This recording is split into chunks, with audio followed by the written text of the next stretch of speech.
Hola, ¿cómo están? Bienvenidas, bienvenidos a CNN Prime en este domingo cargado de análisis, de noticias, el tema de las ISAPRES, Día de la Madre. Felicidades, me tomo la licencia. Mi mamá, un saludo para ti, para todas las mamás de este país. Las que no están, las que siguen, las que vendrán también. Bueno, un día especial entonces, con maratón, con muchas cosas, con noticias del exterior también. Estamos muy atentos a aquello. El tema de las ISAPRES sigue pendiente y muchos más también de la política. Aquí comienza y estos son los titulares de CNN Prime. Congestión vehicular se produjo en algunos sectores de la capital debido a la maratón de Santiago. De todas formas, Carabineros realizó un positivo balance del desarrollo de la prueba y confirmaron que no hubo ningún incidente durante la jornada.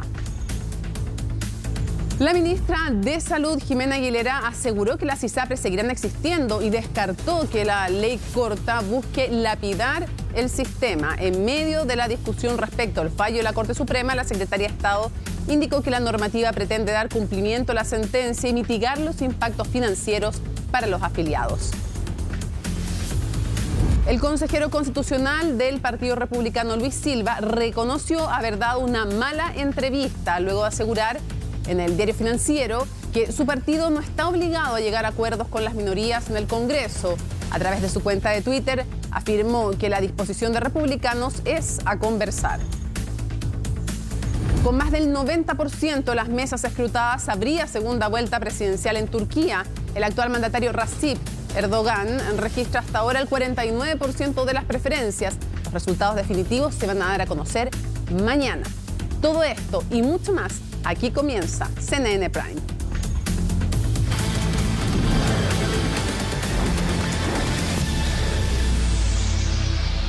Y comenzamos con algo que les anunciamos en titulares esta mañana. Santiago vivió horas caóticas. La maratón y las miles de familias que salieron a celebrar el Día de la Madre provocaron grandes tacos en las arterias más concurridas de la capital. El resumen de esta jornada lo vemos en la nota de Daniela González.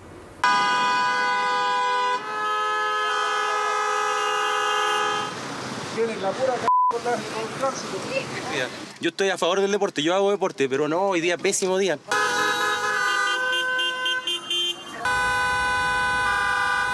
Yo creo que llevo más de una hora en el auto porque tengo que salir a Rancagua. Súper inteligente de parte de la persona que lo hizo. Estoy siendo sarcástica porque la verdad que podrían haber tomado otra fecha. Y fue el sentir de miles. Esta mañana los tacos abundaron en la capital, también las bocinas, el enojo y los retrasos para llegar a destino. O sea, es una actividad muy buena en todo caso, la maratón, pero deberían, pienso yo, hacerla en otra fecha, porque esta fecha es tan importante para el ser humano como el Día de la Madre. Voy a dejar a mi señora al terminal y al final me he demorado más del doble. Estaba muy congestionado todo, así que ánimo nomás, pues. Ánimo no había mucho. Para los automovilistas eran pocas las opciones más que esperar. Por eso mismo algunos prefirieron olvidar el auto por un par de horas. Sí, no había mucho que organizar, y queda como metro prácticamente. El Irarrázaval, el profesor Iván Ñuñoa, estaba cortado el tránsito universal, no había ningún tipo de locomoción. Así que metro, llegamos a una estación aquí la más cerca y nos vinimos a pie para acá. Es que nos vinimos en metro para evitar el tema de los tacos. Y así muchos de los que prefirieron las parrilladas uruguayas para celebrar a la mamá. Podrían haber llegado en auto, pero se hubiesen demorado mucho tiempo más. Algunos, como la grandiosa Bertita y su familia, optaron por salir con harto rato de anticipación. Hoy día llegamos a las 12 llegamos, 12:30 y no tuvimos ningún problema. Pero a mí me encantaron. Mi hijo me trajo por primera vez a mí hace como 3 semanas atrás y me encantaron las parrillas. No, ni un problema con lo de la maratón, todo bien, tranquilo, no se ve mucha gente en la calle. Aparte, igual prevenimos, tratamos de llegar una horita antes de lo normal de lo que la gente llega a almorzar, que siempre llegan entre 1 y media. Nosotros a las 12:30 ya estábamos aquí. Y aunque muchos vivieron una caótica mañana intentando llegar al destino para celebrar a sus madres, otros encontraron taco camino al cementerio. En esta fecha son miles los que no pueden disfrutar un abrazo de sus madres y se conforman con la idea de acompañarlas de forma simbólica. Nosotros hicimos un llamado a visitar a las madres en los cementerios a partir del día viernes, por lo tanto ya hemos tenido visitas durante el día de ayer y de antes de ayer. El Día de la Madre es el más importante del año para los cementerios porque se concentra en un solo día. A pesar del llamado a a que lo hayan hecho o vayan haciendo todo el fin de semana, te diría que el movimiento de gente en Santiago a los cementerios está entre los 150.000 y 200.000 personas. Y si el taco les impidió salir a comer con su madre, no espere un día especial para decirle cuánto la quiere. En el barrio Yungay, todos los días del año hay miles de panoramas para regalonearlas. Queremos que se animen, esta invitación la hacemos con mucho cariño, todos los que estamos trabajando hoy día en el barrio para atender y regalonear a las mamitas. Regálenle este recorrido que es cultura, patrimonio, gastronomía. Nosotros estamos ubicados acá en calle Maipú, entre Huérfanos y Compañía, cerramos todos los fines de semana la cuadra, la calle, y en esta oportunidad les quisimos mostrar un poco, porque nosotros tenemos platos, tártaros, ceviches, empanadas, pizzas, para toda la familia chorrillana, pero también quisimos en esta oportunidad demostrar como nuestra parte, que es nuestra especialidad, de los postres también. ¿Se le antoja? Bueno, si hoy la congestión vehicular le impidió sacar a pasear a su mamá, no tiene excusas para el resto de la semana. Este día será recordado por muchos como una caótica celebración del Día de las Madres. Pero usted acuérdese, su mamá merece reconocimiento no solo el 14 de mayo. Bueno, este martes la Macrozona Sur va a cumplir un año en estado de excepción. Después de 365 días de implementada la medida, en la última semana se han producido hartos hechos de violencia en la región de la Araucanía que obligaron además a decretar alerta roja en la zona. ¿Cuál es la evaluación que hacen las autoridades? Lo vemos en el informe de Valentina Nieto. Hemos decidido hacer uso de todas las herramientas del Estado para brindar seguridad a nuestros ciudadanos y ciudadanas, decretando estado de emergencia para el resguardo de las rutas. Era 16 de mayo de 2022 y un recién iniciado gobierno del presidente Gabriel Boric decretaba por primera vez estado de excepción en la Macrozona Sur. De ese momento ha pasado casi un año y es que este martes se cumplen 365 días en los que ha estado vigente la medida, justo después de una semana que no fue sencilla. Ruta 5 Sur, cruce Quecheregua. Nos acaban de atacar, un disparo, ahí está, entró por un costado de la ventana, sale por el otro y ingresa hacia el domicilio. Y es que fueron una seguidilla de hechos de violencia los que se registraron esta semana en la región de la Araucanía. Uno de ellos, el ataque del que fue víctima el consejero constitucional Héctor Urban y su familia en la comuna de Ercilla. Acaban de atacar a balazo una vez más a mi padre con intención de asesinarlo. Aquí podemos ver la camioneta y podemos ver el tipo de impacto que recibió la camioneta. Acá hay un balazo, acá hay otro balazo. Son balas de un altísimo calibre. Y no solo eso, porque también durante esta semana 2 funcionarios de control de orden público de Carabineros fueron heridos por perdigones y un funcionario municipal de Victoria resultó herido a bala en su pie. Una situación que llevó al jefe de Defensa Nacional a decretar alerta roja en toda la región. ¿Y qué implica en términos prácticos?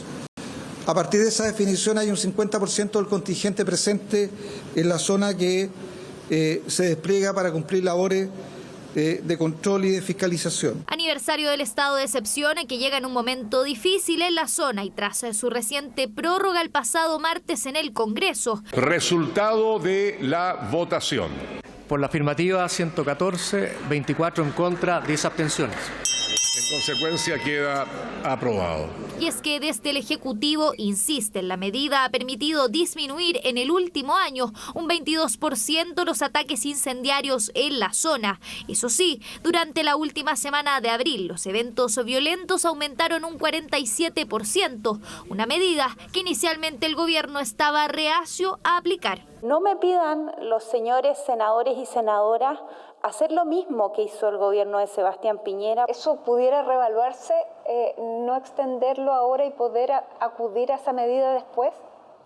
Espero que no, pero evidentemente nada está escrito en piedra. Así se cumplirá un año desde su aplicación en las provincias de Arauco y Biobío, además de toda la región de la Araucanía. Pero ¿cuál es la evaluación de la medida? Ha ayudado por lo menos a disminuir algunos delitos en la Araucanía, al menos en un 40%, en el Biobío en un 21% aproximadamente, pero sigue siendo una medida excepcional, como bien se llama. O sea, no podemos vivir eternamente con un estado de excepción en la zona. Yo creo que el estado de emergencia ha ayudado, pero no lo suficiente. En las últimas semanas se ha incrementado la violencia, especialmente en la Ruta 5 Sur. Por eso nosotros creemos que el estado de emergencia es insuficiente.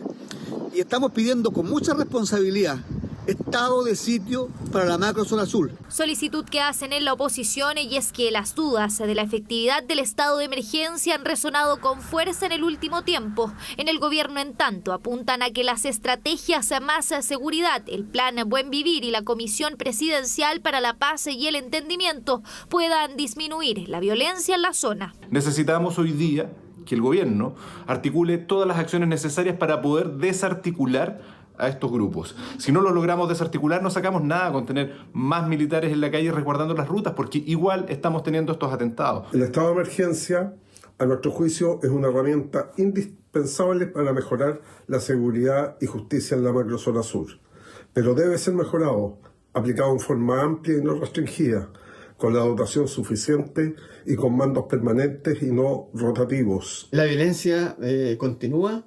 Y creo que es necesario avanzar un paso y darle más atribuciones a las Fuerzas Armadas, de tal manera que se vaya cerrando el cerco, se vaya cerrando el círculo. Estado de excepción que cumple un año de vigencia tras 23 renovaciones. La última prórroga estará vigente hasta el próximo 25 de mayo, cuando el Ejecutivo deberá decidir si recurrirá nuevamente al Congreso, mientras que esta semana el gremio de transportistas convocó una movilización tras los últimos hechos de violencia en la zona.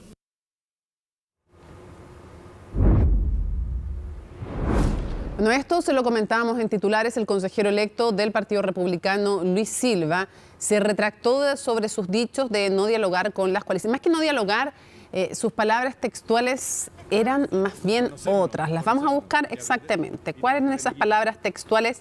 En una entrevista que hay que dar los créditos que corresponde en el diario Financiero, dijo que por qué tenían que llegar a acuerdos con las minorías, básicamente que el peso estaba en ellos. Eran ellos en que estaba el peso de llegar a esos acuerdos. Bueno, se retractó, dijo que había sido una mala entrevista esa entrevista. Estoy buscando las palabras, pero textuales estaban por acá. A ver, decía que claro, que se preguntaba que por qué tenían que llegar a esos acuerdos si es que las minorías decían no es nada, decía que en el fondo tenían que votarse. Cuando habían desacuerdos, finalmente tenían que votarse esos desacuerdos y que a partir de aquello luego entonces eran las minorías las que tenían que abrirse a esos acuerdos finalmente, ¿no?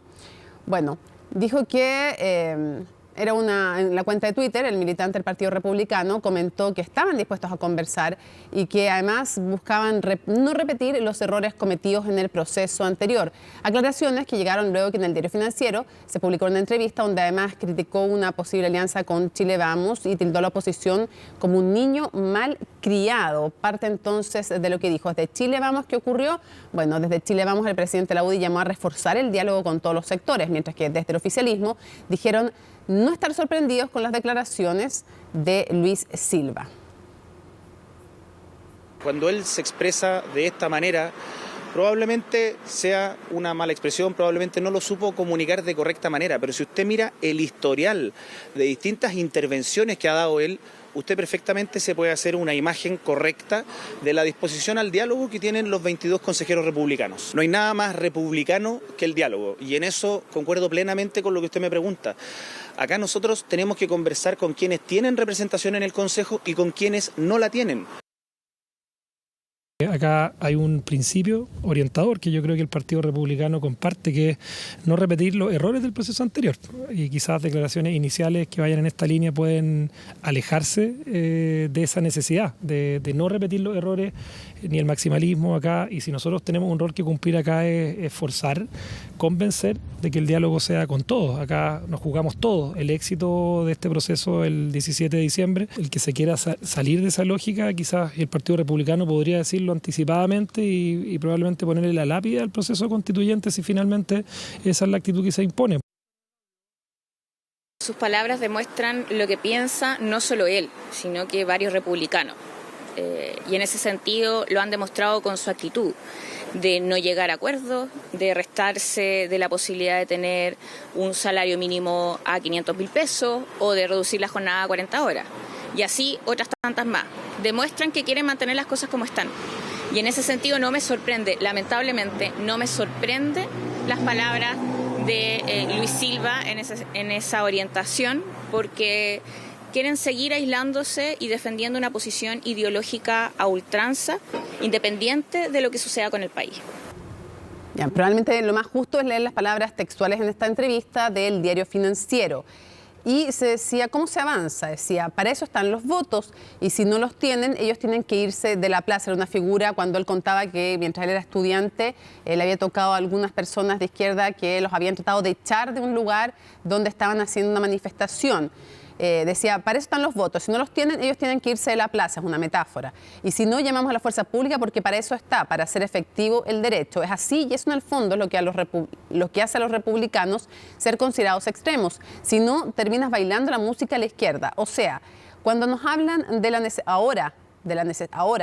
de llegar a acuerdos, ¿por qué crees que siendo mayoría tenemos que llegar a acuerdos con la minoría? Que ellos se lo ganen. Aquí es problema de ellos, no de nosotros. Yo no quiero pasar máquina, pero aquí la apertura al acuerdo es de quien está en minoría. En esa lógica no le tengo miedo al desacuerdo. No tengo ningún miedo al desacuerdo. La periodista le dice, en esta pasada el desacuerdo puede ser muy doloroso para el país, dicen algunos expertos, por la incertidumbre y de qué vendría ahora. Efectivamente, pero es que en el fondo el dolor desde mi punto de vista siempre lo provoca una izquierda que es como un niño malcriado, o le das el dulce o va a seguir pataleando. Estoy seguro que es lo mismo que le pasa a muchos papás que ven a su hijo hipnotizados por la pantalla. Tú sabes que eso no está bien, pero te saca un problema de encima a veces. ¿Le entrego o no le entrego el iPad? Eso es lo que pasa en política. Hay un cabro que está insistiendo por el iPad, pero estás haciéndole un favor al país cediendo.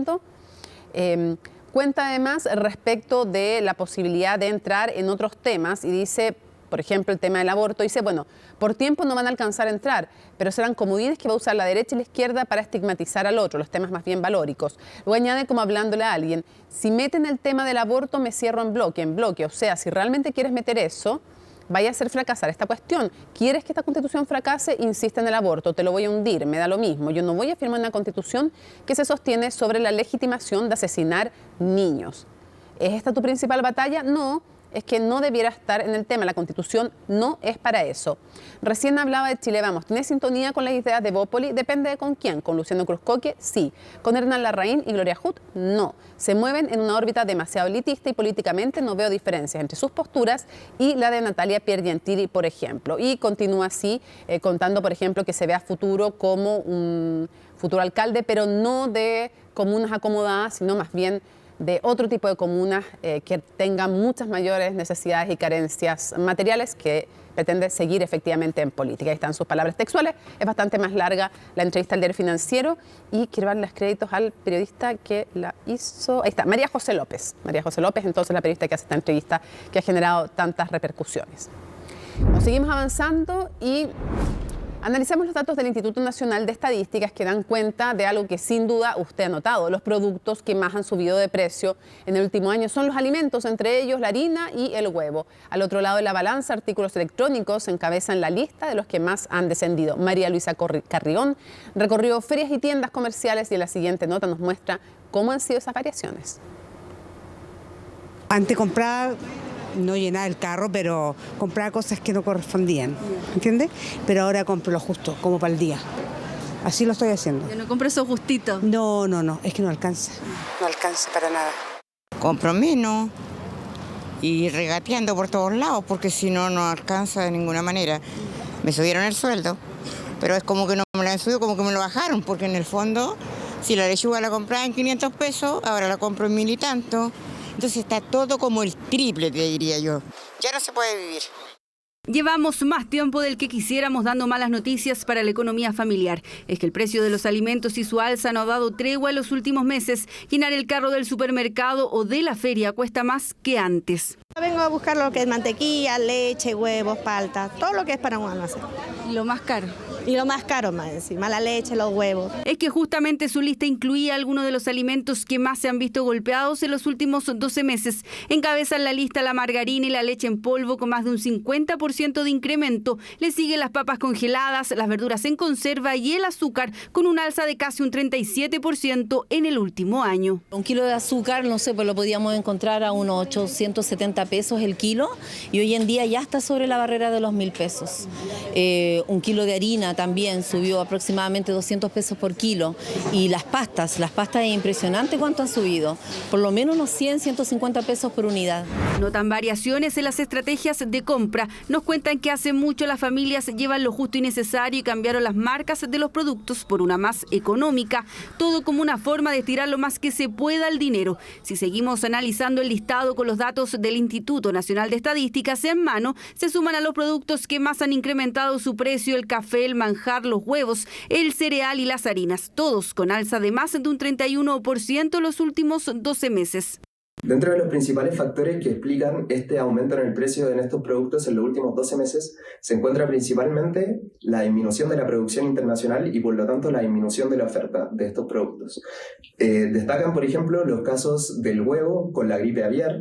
Destaca también el caso del azúcar y el café con las sequías que hubo durante el año pasado en Brasil y también en el caso de los cereales por los mayores costos de transporte y también por el aumento del precio de los fertilizantes. Todavía vemos que existe una tendencia de moderación en su alza. De acuerdo a los últimos 3 informes, hemos visto variaciones mensuales negativas o con ajustes bastante acotados, incluso una variación nula de acuerdo al último dato. Porque el boletín del IPC de abril registró una variación mensual de 0 en la división de alimentos. En tanto, en lo que va del año se informó un acumulado de 1,2% y de casi un 15% en los últimos 12 meses. El alimento que más ha dado que hablar es esta proteína. Yo me acuerdo que yo empecé vendiendo como 4 cajitas y 2 cajitas a condominio, cerca de mi casa. Yo me acuerdo que la caja costaba 11.500 el extra. Y hoy en día está 41.400, entonces ya es mucha la diferencia. El año pasado debería haber estado como 35, 34 más o menos. Y es Beatriz la que se lleva los descargos de los clientes, quiera o no. Lleva 3 años vendiendo huevos, 2 de ellos en Lo Valledor, así que ha sido testigo de la evolución cuesta arriba de su precio y de cómo los clientes restringen sus compras. La gente igual no está acostumbrada a bajar el tamaño del huevo. Siempre está acostumbrada a llevar un huevo grande. Entonces tratan de llevar 20 en vez de 30 o 15, lo que le alcanza en el bolsillo. Y como no todo pueden ser malas noticias, al otro lado de la moneda también tenemos algunos productos que han bajado de precio en el último año. Encabeza este listado el teléfono. Los equipos de telefonía han bajado en el último año casi un 19% su valor según el INE, y aunque en el listado aparecen también la ropa deportiva, la parafina, los automóviles usados, con una caída de más de un 15% en su precio, quienes se dedican al rubro tecnológico confirman que sus productos han ido en descenso. Sí, he notado una baja con respecto a los proveedores nosotros, porque significa que eso ha normalizado todo el tema. Cuando fue el tema de la pandemia, normalmente las cosas se fueron un poquito arriba. Y eso fue por un tema de mercado, por un tema de producción. Todo esto viene de afuera, entonces las cosas se alzaron. Así, factores que influyeron en la época más cruda de la pandemia fueron quedando atrás, explican los expertos. Leopoldo lleva más de 30 años en el rubro en el Mall Apumán, que nos ayuda con algunos ejemplos que, si bien no están en el informe del INE, han bajado su valor al cliente. Todo lo que es la línea de seguridad para casa, también se puede hacer una pequeña y mediana empresa. El año pasado una cámara exterior que resiste polvo, humedad, estaba costando 99.000 pesos. Hoy en día está costando 69.000 pesos. Para teletrabajo, claro, un audífono que costaba el año pasado 20.000 pesos, ahora está costando 11.000 pesos. Y según su experiencia y todo dependiendo del valor del dólar, los productos tecnológicos podrían bajar aún más su precio de aquí a fin de año. Recientemente obtuvimos un súper buen dato con respecto a la inflación, ya que el IPC nos arrojó un 9,9%, el dato más bajo desde hace 13 meses. Esto reduce la presión inflacionaria del peso chileno con respecto al dólar, lo que es una súper buena noticia para los mercados en general que son de productos importados. En este caso, el sector tecnología se ve súper bien estimulado por esta noticia, ya que de mantenerse esta tendencia de tener una inflación controlada, tarde o temprano los productos de tecnología van a reducir su precio. Buenas noticias para los amantes de la tecnología, mientras que en el ítem alimentos se espera que la inflación se modere, aunque no al ritmo que todos quisiéramos, para comenzar a sentir en el bolsillo una baja de los precios. Bueno, y siguen las declaraciones cruzadas respecto del proyecto de ley corta ISAPRES. La ministra de Salud afirmó que las aseguradoras no van a dejar de existir y que incluso se pueden abrir nuevas ISAPRES. Ángela Rayman reportó el tema y nos trae la siguiente nota. La polémica está lejos de parar. Las discusiones en torno a la crisis de las instituciones de salud previsional no se detienen.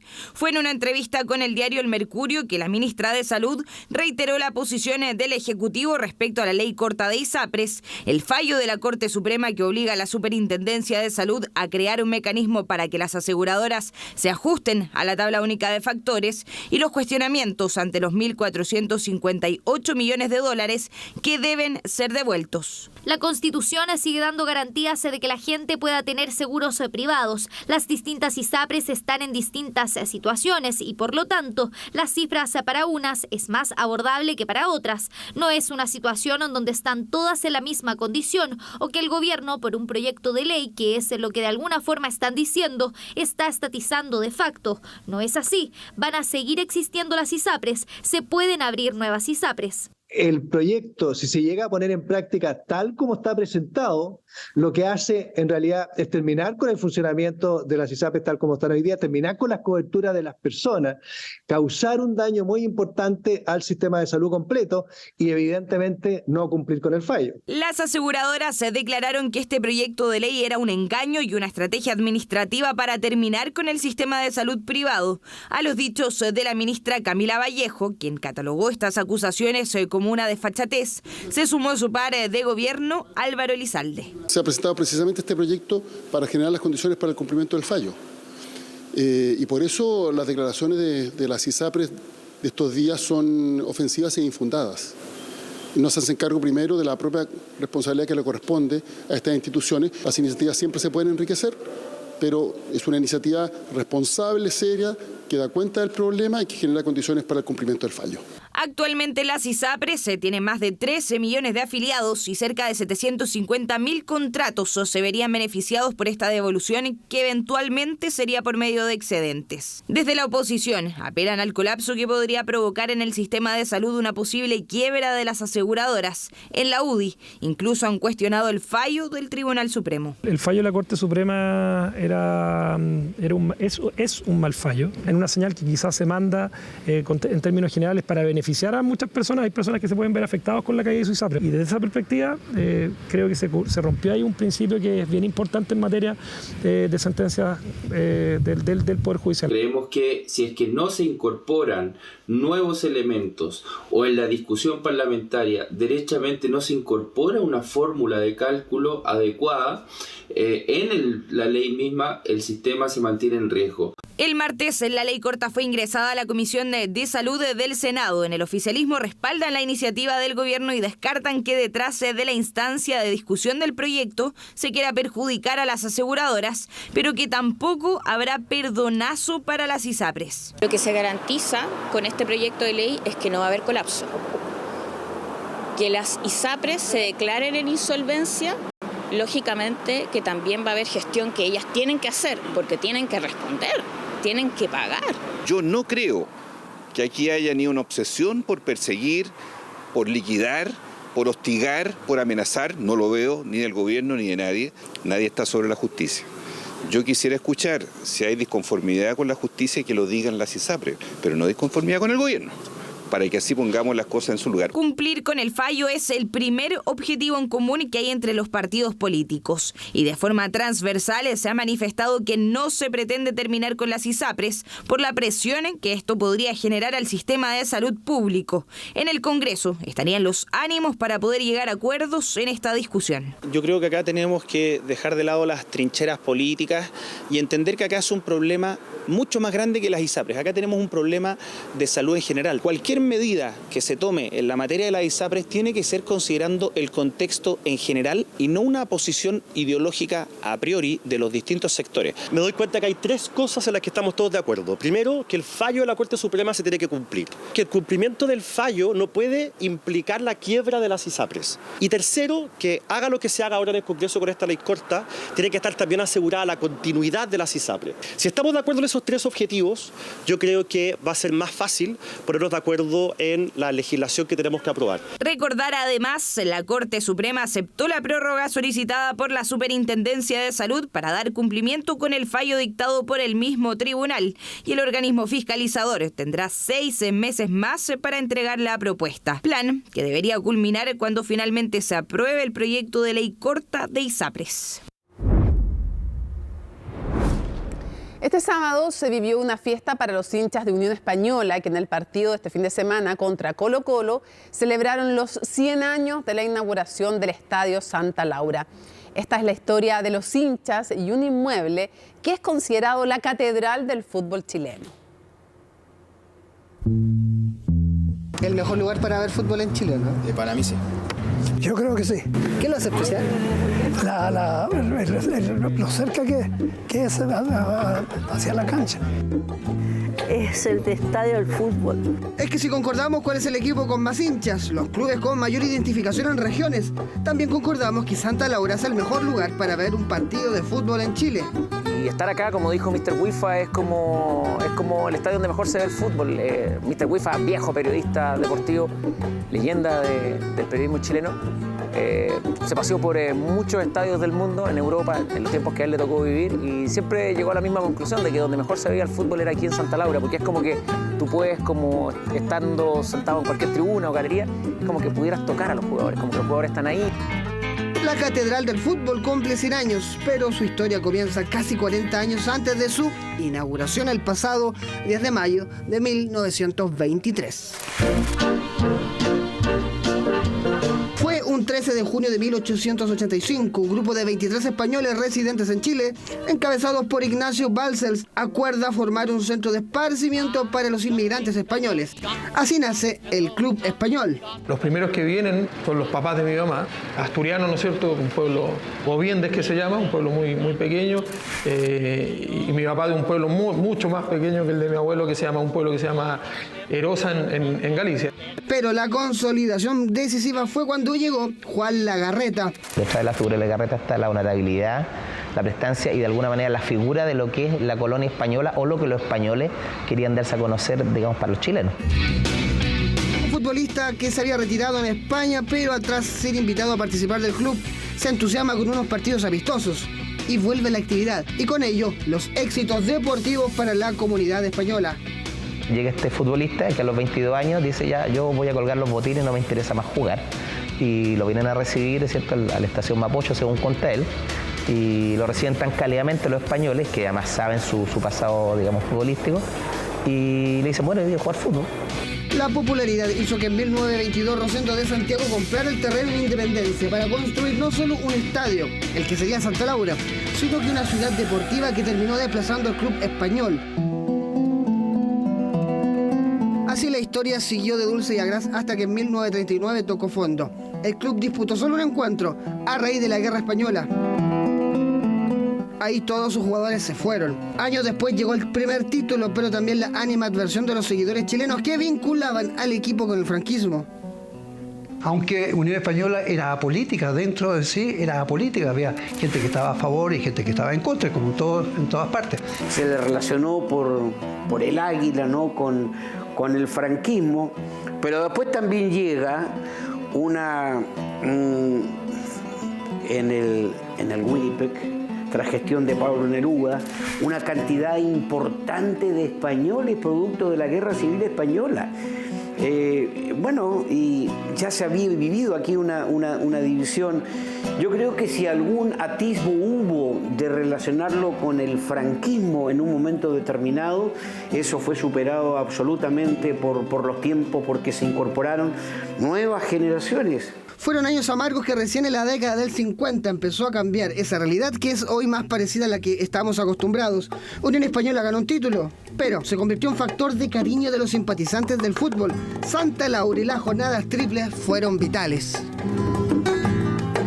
Vengo al estadio hace más de 67 más exacto. ¿Cuál es el clásico de Unión? ¿Cuál es el rival que más a ti te da gusto ganar? A la Católica. Históricamente. Históricamente. Eso es porque estaba el Estadio de Independencia al frente, ¿no? Un poco porque estaba el Estadio de Independencia al frente y otro poco porque los hinchas de la Católica no son agradables. Eso es histórico. Histórico. Entonces, ¿Es Santa Laura el mejor lugar para ver fútbol en Chile, no? Exacto. Yo he recorrido casi todos los estadios de Chile. De Arica a Puerto Montt. En diferentes épocas, también los estadios han ido cambiando. Han ido cambiando, pero por ejemplo, o sea... Llegan estadios, Santa Laura lleva 100 años y sigue siendo el mejor. Sí, sigue siendo el mejor porque tú donde te sientes ves la cancha, lo sientes cerca. Si Unión Española dejó de generar anticuerpos fue porque Santa Laura en la década de los 60 junto al Estadio Nacional fueron la casa del fútbol. Pero también porque Unión tuvo campañas mediocres. El triunfo trae adeptos y también enemigos. El ostracismo recién se rompió en los 70, la época dorada del club. Final de Copa Libertadores, 3 títulos y una década de ensueño. En cierto momento de la selección chilena había 13 jugadores, no 11, 13 jugadores de la Unión Española. En los 80 el club volvió a alejarse de las campañas memorables. Resistir fue el lema en los 90, donde Santa Laura casi sucumbe tras este accidente. La mala suerte no cesó, debido a que Unión Española descendió meses después por primera vez en su historia.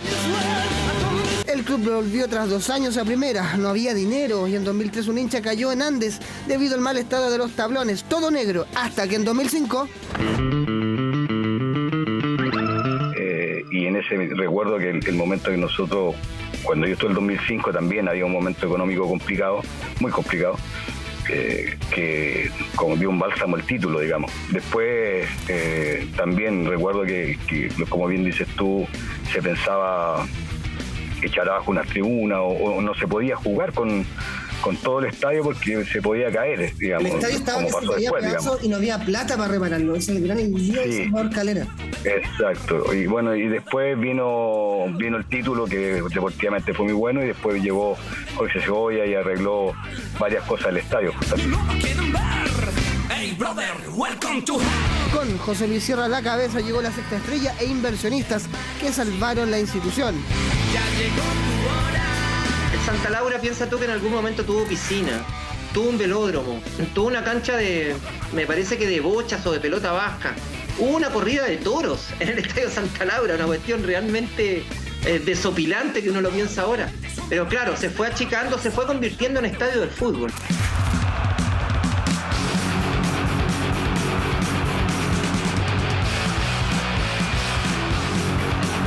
Proceso coronado en 2013 con la obtención del 7º campeonato y el primero en la Catedral. El dueño de casa celebró en su hogar con este gol del Pato Rubio en el mismo arco que la U les marcó en la final de 2009 y los privó de celebrar esa vez. Fue una emoción muy grande, me tocó conducir la transmisión de la radio en ese partido. 26 de mayo del 2013, no me olvido. Y cuando ya, bueno, viene el centro desde ese sector, me acuerdo que acá en el área grande le pega la toma Currimilla y no sé si pega al arco o es un buscapié y bueno, y el Pato Rubio con esa como picardía que tiene de delantero y goleador, la empuja, ahí ya fue como un desahogo, de verdad fue un desahogo porque el gol no salía y todos sentimos ese día que ya con ese gol buena parte de la pega estaba hecha.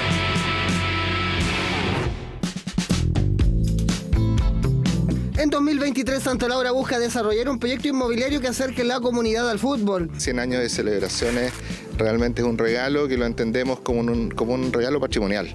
O sea, Santa Laura, si bien es un estadio que se vincula emocional y emotivamente, diría yo, más que emocionalmente con Unión. Ese es el mayor dolor que tenemos los hinchas, que los ingresos del estadio no se están viendo reflejados en los arreglos del estadio.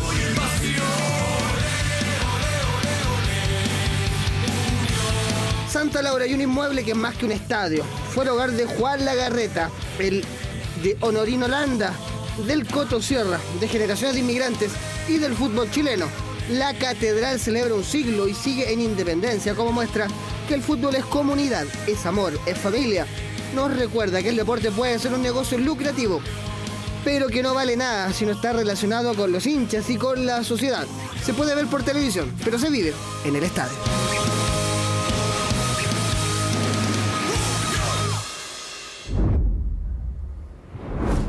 Vamos a cambiar completamente de tema para contarles que investigadores decidieron explorar la ladera del volcán Ojos del Salado en la región de Atacama. ¿Y para qué? Bueno, para recolectar datos que buscan conocer los efectos, esto es súper importante, de las crisis climáticas en esa aislada zona del norte chileno. ¿Qué encontraron? ¿Qué efectos tiene? ¿Qué podemos aprender? Camila Esquianos nos cuenta.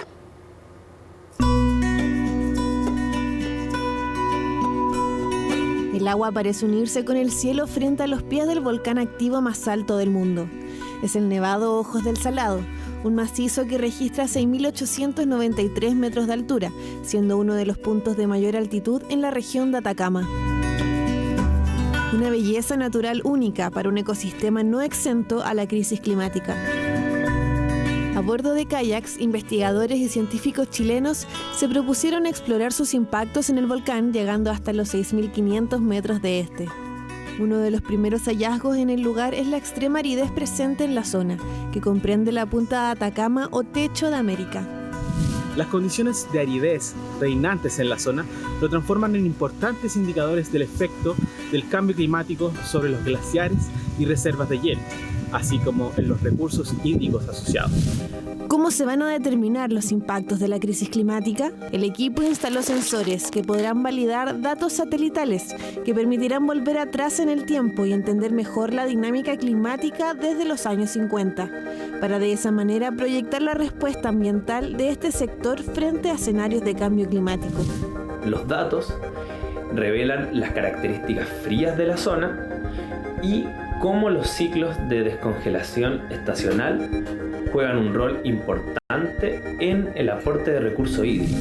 Por eso la histórica expedición también logró descargar datos de sensores de temperatura de suelo y aire instalados hace 5 años en la ladera del volcán. También hemos podido comenzar a entender el desarrollo de algunas lagunas temporales y cómo el cambio climático actual está generando una disminución de estos cuerpos de agua. Pese a su lejanía y aislamiento, esta es una zona que, al igual que gran parte del país, comienza a sufrir las consecuencias de escasez hídrica en altura. Según el Inventario Público de Glaciares 2022, la región de Atacama cuenta con 863 glaciares, siendo la sexta del país con mayor número de estas formaciones. De allí se explica su gran presencia de permafrost, más conocido como suelo congelado, el que según estudios de la Universidad de Atacama representan el 97% de las reservas de hielo en la región. La cuenca del Salar de Maricunga y del volcán Ojos del Salado se está empezando a proyectar como un punto estratégico para el monitoreo del cambio climático, desde una perspectiva multidisciplinar y multisectorial, para poder tener el mayor conocimiento posible sobre la zona. La presencia de agua y vida en esta zona lo transforman en un importante indicador de los efectos del cambio climático. Se trata de una aventura extrema en un sector desafiante y poco explorado, el que incluso pretende conocer cómo reaccionará la criósfera, estas capas de hielo como glaciares o permafrost en la región frente a los cambios climáticos. Todo se materializa con la nueva infraestructura del primer laboratorio en altura de la región de Atacama, que permitirá desarrollar investigación, innovación y transferencia tecnológica en diferentes áreas de investigación en altura geográfica, como salud, minería y medio ambiente. Por ahora, el equipo de investigación continuará con la descarga de datos, que estarán disponibles en revistas científicas del área de la criósfera, y esperan instalar más sensores en otros puntos del volcán.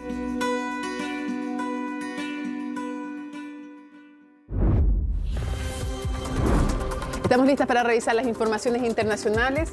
Laura Soto, ¿cómo estás? Y tú, Mónica, vamos a partir inmediatamente en Turquía porque todo indica en estos momentos de que tanto el presidente Recep Tayyip Erdogan como su principal contendor político, estamos hablando de Kemal Kılıçdaroğlu, van a pasar a esta segunda vuelta electoral el próximo 28 de mayo. Todavía no están todos los votos contados, estamos hablando del 97% escrutado, pero lo que indican ahora es que, claro, en un momento Erdogan estaba superando la barrera del 50%, lo que le hubiese permitido tener un triunfo en primera vuelta, pero ahora ya no. En el fondo ahora él tiene un 49,3% de los votos, mientras que Kılıçdaroğlu tiene un 44,9% de los votos, y con eso ambos entonces pasarían a esta segunda vuelta electoral el próximo 28 de mayo. Recordemos que Kılıçdaroğlu formó una alianza de partidos de oposición, de 6 partidos de oposición que van desde la izquierda a la derecha, él mismo es de centro-izquierda, y en el caso de Erdogan, él lleva 20 años en el poder, primero como primer ministro y después como presidente en 2014,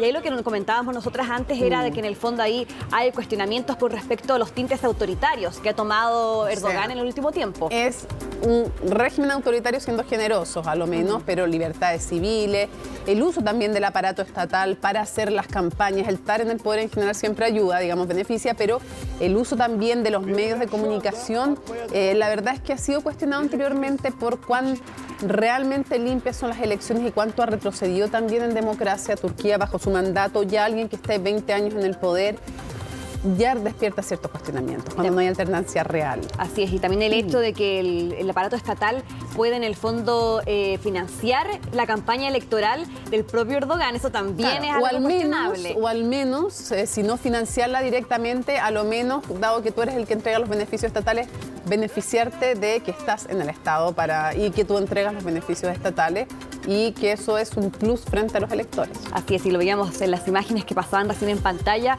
por parte de Erdogan, un mitin enorme también ahí desde su balcón, ahí saludando a la gente, dando un discurso, mientras que en el caso del candidato opositor, bastante pequeño en comparación a lo que hizo Erdogan. Bueno, ambos hablaron con respecto a estos resultados. Erdogan bastante positivo con respecto a cómo pudiesen salir estos resultados, y que dice que todavía faltan votos por contar, de que esto podría cambiar los resultados electorales. Y en el caso de Kılıçdaroğlu, él lo que decía en el fondo es que probablemente van a ir a segunda vuelta, y que ahí sí van a tener la victoria por parte de su alianza opositora. Pasemos a escuchar parte de las palabras de ambos. Ya hemos superado a nuestro competidor más próximo en 2.600.000 votos en las elecciones. Creo que esta cifra aumentará mucho más con los resultados definitivos. Todavía no sabemos si las elecciones presidenciales han terminado en la primera vuelta debido al límite de votos del 50+1% de nuestro sistema electoral.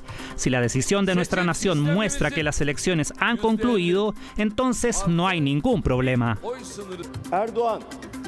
A pesar de todas sus campañas de desprestigio e insultos, Erdogan no obtuvo el resultado que esperaba. Nadie debería entusiasmarse por un hecho consumado. Las elecciones no se ganan en el balcón. Los datos electorales siguen llegando. Si nuestra nación decide una segunda vuelta, con mucho gusto. Sin duda ganaremos estas elecciones en la segunda vuelta. Todo el mundo lo verá. Bien, ahí escuchamos las palabras de ambos. Se espera que se cierren estas votaciones, este conteo de votos, quiero decir, en la mañana del lunes. Allá ya es día lunes, son las 4 de la mañana aproximadamente, así que quizás en las próximas horas se tenga un resultado definitivo. En un momento, Erdogan estuvo arriba del 50%, se pensaba que podía haber ganado en primera vuelta, pero finalmente cuando empezaron a obtener los votos de las provincias que son más afines al candidato opositor, se dio vuelta a este resultado, pero siempre él a la cabeza, y los sondeos decían lo contrario en un momento, que Erdogan iba a salir en el fondo derrotado frente al candidato opositor, se iban a ir a segunda vuelta, pero finalmente iba a ser el candidato opositor quien iba a liderar esta carrera. Finalmente fue al revés, al contrario en ese sentido. Pero todos los detalles sobre esta jornada electoral, qué fue lo que marcó entonces estas votaciones, los vemos en la siguiente nota.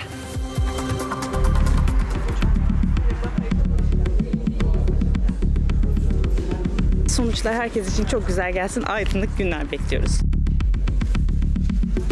Geçen 2019'da oldu tabii. Bazı şeyleri yani çok horlanıyoruz. Herkesin hakikaten belirli özgürlüklerde yaşayacağı bir dünya istiyorum. Kimse kimseyi rahatsız etmesin. Con distintas expectativas y esperanzas, millones de ciudadanos turcos acudieron a las urnas este domingo para participar de las que son una de las elecciones más importantes en la historia moderna del país. Más de 64 millones de personas estaban habilitadas para votar en estos comicios presidenciales y legislativos que van a definir si el presidente Recep Tayyip Erdogan continúa o no dirigiendo el país tras más de 2 décadas en el poder. Las urnas abrieron a las 8 de la mañana y el mandatario conservador de 69 años emitió su voto en Estambul, centro histórico, cultural y económico del país. Es en esa ciudad donde ejerció como alcalde durante 4 años en los 90, antes de ingresar al gobierno como primer ministro en el año 2003, cargo que desempeñó hasta 2014, cuando se convirtió en presidente. Espero que una vez contados todos los votos haya un buen futuro para nuestro país, para nuestra nación, para nuestra democracia. Mientras tanto, en la capital Ankara, su principal contendor hacía lo mismo. El candidato de centro izquierda Kemal Kılıçdaroğlu, que representa a la principal alianza opositora de 6 partidos que van de la izquierda a la derecha con el apoyo de nacionalistas turcos y kurdos. El parlamentario de 74 años ha liderado por más de una década su formación, el Partido Republicano del Pueblo. Aún así, tiene varias derrotas electorales a cuestas, incluidas candidaturas presidenciales. Todos echábamos mucho de menos la democracia, todos echábamos de menos estar unidos. A partir de ahora, si Dios quiere, llegará una primavera a este país y esa primavera continuará para siempre.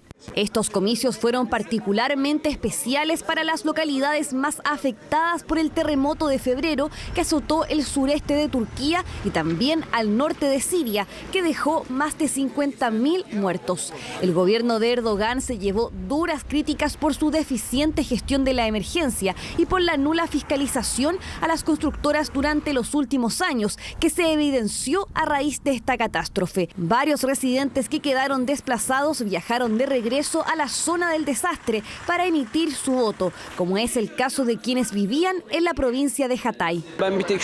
Solo diré esto, todo el mundo debe votar con su conciencia en las urnas. Nos olvidaron, a todos nosotros, ese día, el segundo día e incluso el tercero.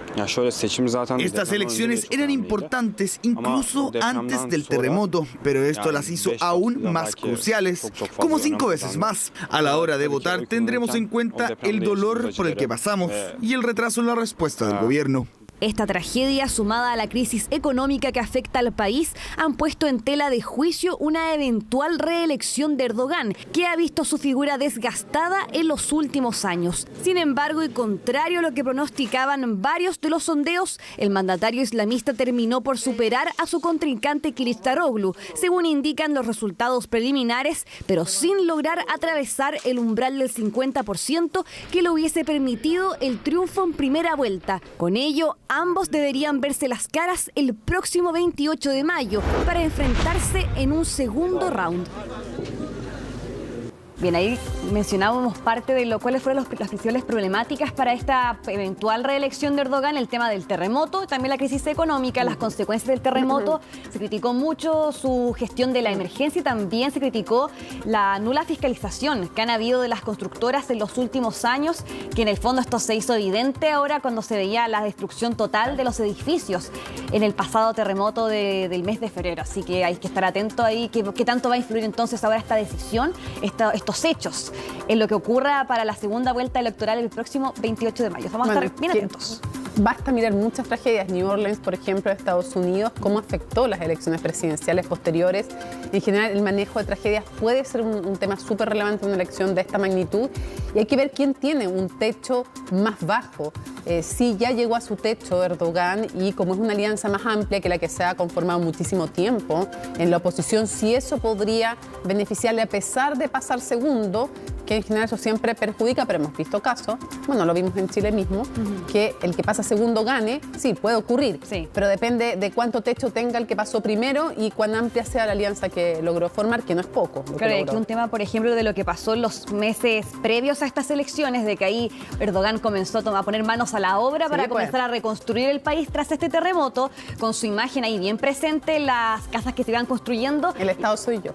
Básicamente, y ahí lo que buscaba entonces este candidato opositor es más bien, ellos también pueden hacer lo mismo. Eso es lo que también buscan en el fondo, dar ese mensaje, que no solamente Erdogan puede solucionar este problema, sino que él también puede hacerlo. Así que vamos a estar atentos a lo que suceda el 28 de mayo en este balotaje entre estos dos posibles candidatos. Ahora vamos a cambiar de tema, nos vamos hasta Alemania, vamos a la ciudad de Aachen, porque el presidente Volodymyr Zelensky se encontró ahí con el canciller alemán Olaf Scholz, también estuvo la presidenta de la Comisión Europea Ursula von der Leyen, y él en ese contexto recibió este premio Carlomagno, que en el fondo lo que hace es darle un reconocimiento a los personajes que en el fondo ahí promueven los valores europeos, y es en ese contexto que se registraron protestas de ambos lados, de quienes apoyaban a Zelensky y de quienes estaban en contra de él. Las que vimos ahí recién en pantalla eran personas que en el fondo rechazaban esta visita por parte del presidente ucraniano, levantaban banderas de Rusia y también relacionaban este premio Carlomagno con el nazismo.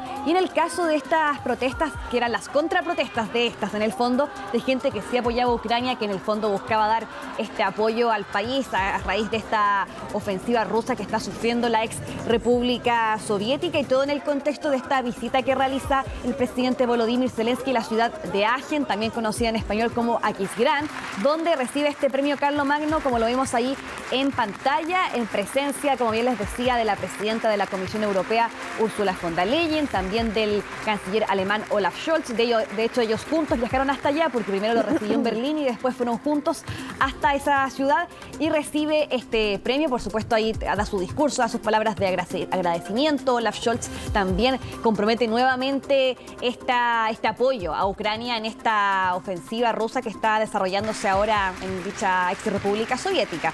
Así que parte de ahí de estas situaciones que se generaron con estas dos protestas que llaman la atención. No va con el traje de camuflaje, pero va siempre informal, haciendo el punto. Sí. En el fondo todavía seguimos en guerra, no puedo estar como están los otros aquí, digo, en términos comunicacionales, estéticos estoy pensando. Es un símbolo que siempre ha utilizado bastante sus apariciones. No el de guerra ahora, pero sí. Claro, una ropa más informal. Porque uno nunca lo ve interno, por ejemplo. Es verdad, no puede estar en medio de la guerra, sería como raro. Sería extraño en el fondo, sí. Es también quizás se puede decir una muestra de respeto a su pueblo, que en el fondo también está comunicacional, claro. Por supuesto, de todas maneras. El hombre de acción. Exactamente, así es. Así que ahí recibía este premio, y que también lo va acercando todavía más al continente europeo. Recordemos que él también allá presentó su membresía para ingresar a la Unión Europea, algo que se está discutiendo, que deberían comenzar las negociaciones, pero que pueden durar años, y quizás no lo obtenga mientras siga transcurriendo esta guerra. Lo mismo que pasa con su membresía a la OTAN, que es aún más complicada que incluso que la Unión Europea. En el fondo está este ingreso a la alianza militar. Claro, porque si entra a la OTAN y Rusia sigue con sus ataques, en el fondo el ataque, lo que dice uno de los artículos de la OTAN es que atacan a uno, lo defienden todos. Entonces, claro, implica otro nivel, probablemente sucede una vez que ya termine la guerra. De todas maneras, y además que también lo que se ha visto que cada vez la OTAN se ha ido acercando cada vez más a Rusia, es algo que por supuesto a Vladimir Putin no le gusta para nada, y por lo mismo siempre ha hecho esta advertencia de que en el fondo Ucrania no se una a esta alianza militar, y las consecuencias que podría haber si es que la ex República Soviética decide entonces, no más bien que ellos lo decidan, sino que más bien la OTAN decide integrarlo a esta alianza militar, algo que podría suceder en muchos años si es que llega a suceder. Y ya lo decían, al menos Zelensky ya decía que en el fondo ellos sabían de que al menos lo que durase la guerra no iban a ingresar a la OTAN, pero que pudiese ser de que cuando terminase ya que comenzase ahí entonces esas conversaciones. Entonces, estas dos protestas que se registran en esta ciudad llaman la atención, porque es raro ver protestas al menos con banderas rusas. No suele suceder mucho, la verdad. Siempre ha habido un rechazo generalizado a la figura de Rusia, se puede decir. Entonces llama la atención, y también esta crítica al premio Carlomagno, que lo relacionan con el nazismo en dicha ciudad alemana. Ahora nos vamos hasta México, porque en Cancún fue detenido un presunto líder del cártel de Sinaloa. Esto sucedió el día viernes en un operativo que fue llevado a cabo por la Guardia Nacional y también por el ejército de dicho país. Ahí vemos en pantalla las imágenes. Se trata de Héctor Elías Flores Aceves, también conocido como el 15, y que dicen que es entonces uno de los líderes principales del cártel de Sinaloa, también conocido como el cártel del Pacífico, narcotráfico, pero particularmente él sería líder de la rama que está en Cancún, en esta región de Quintana Roo, y fue arrestado entonces por las autoridades mexicanas en esa zona. Primero fue trasladado a Sinaloa para hacer todo el procedimiento de arresto y luego fue trasladado nuevamente a Quintana Roo para ser encarcelado justamente el sábado pasado. Así que ahora está encarcelado definitivamente. Esto sucedió el sábado y en abril pasado la Fiscalía de Quintana Roo de hecho había emitido una orden de captura y una recompensa de $1.056.800 en su contra para que pudiesen capturarlo, y justo sucede que en este lugar turístico, muy turístico, esta playa paradisíaca, sucede que finalmente es capturado este presunto líder que es acusado, según las autoridades estatales, de varias ejecuciones, y la más reciente en abril, que fue un asesinato de 4 personas afuera de un hotel en Cancún, en el contexto de que la seguridad en dicha zona turística, tanto en Cancún como Playa del Carmen, también en Tulum, ha aumentado mucho la inseguridad en esas zonas que son totalmente turísticas y que en algún momento se habían salvado un poco de la violencia del narcotráfico en el fondo, pero ahora aún más vemos más casos de este tipo. Como en Colombia, cuando estaba en el peor momento de las guerras contra las FARC, había en algunos sectores que había un acuerdo tácito, no explícito, de que quedaban fuera, zonas turísticas, preferentemente una región india y otras, en donde no habían en general ataques, pero acá se ha expandido también en estos lugares que, como tú decías, normalmente no estaban asolados por la violencia, por el narcotráfico y da cuenta del fracaso de lo que han sido las distintas estrategias. Y eso es súper grave para los ciudadanos y para la adhesión a la democracia, cuando sienten que el Estado no responde. El abrazos no balazos de Andrés Manuel López Obrador. Tampoco funcionó la otra estrategia de militarizar todo y poner a las Fuerzas Armadas y no las fuerzas de seguridad combatiendo el narcotráfico, tampoco funciona. Entonces el punto es también qué es lo que funciona, y muchos dicen que también la justicia, la impunidad, la falta de justicia, la impunidad es parte, la corrupción es parte de los problemas importantes en México para no lograr dar con una fórmula que realmente sea efectiva en contra del narcotráfico. Incluso las propias policías están involucradas también en esos hechos, en el encubrimiento también de estas situaciones de narcotráfico en dicho país, una situación por supuesto que es muy complicada de solucionar en un país que ya hace años, hace décadas que vive estas problemáticas, pero por supuesto que genera preocupación ver ahora de que en el fondo el narcotráfico se extiende al Golfo de México, particularmente a esta zona turística que antes no podríamos decir que quizás estaba totalmente exenta, pero que no sucedían tantos estos hechos porque era una zona meramente turística y que ahora también se sume en la inseguridad. Eso es bastante preocupante también para el turismo, que también por supuesto que genera ingresos en dicho país. Absolutamente. Bastante preocupante esa situación, así que vamos a estar atentos a finalmente qué suceda con este presunto líder del cártel de Sinaloa. Ahora vamos al último tema. Vamos a cerrar nuevamente en Turquía, pero para contarte una situación particular que se vive ahí, porque resulta que la mujer y el hombre más altos del mundo actualmente vivos son turcos. Y en este caso... ¿En serio? Ambos son turcos, imagínate la coincidencia, pero bueno.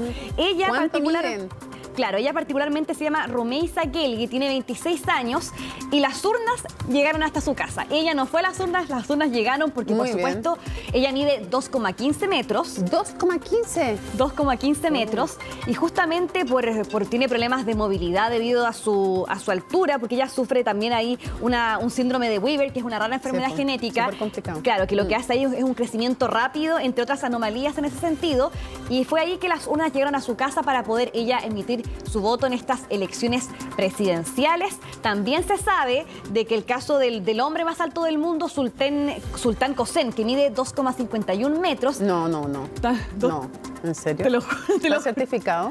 Certificado por Record Guinness, ambos. ¿No hay imágenes de él? No, de él no tuvimos, nos llegaron imágenes solamente de ella, pero claro, él también se reportó de que también votó en las elecciones. 2,50 metros, perdón, que estoy impactada. 2,51. Estoy viendo cuánto más que mide. Impactante. Y ella, 80. Imagínate, 2,15. Y si uno lo piensa también, si lo vemos, por ejemplo, jugadores de básquetbol hombres, hay varios que miden ahí por 2,15, 2,20. Pero 2,51. Eso ya es demasiado. Y ambos son turcos, ambos tuvieron que participar de este proceso, por supuesto.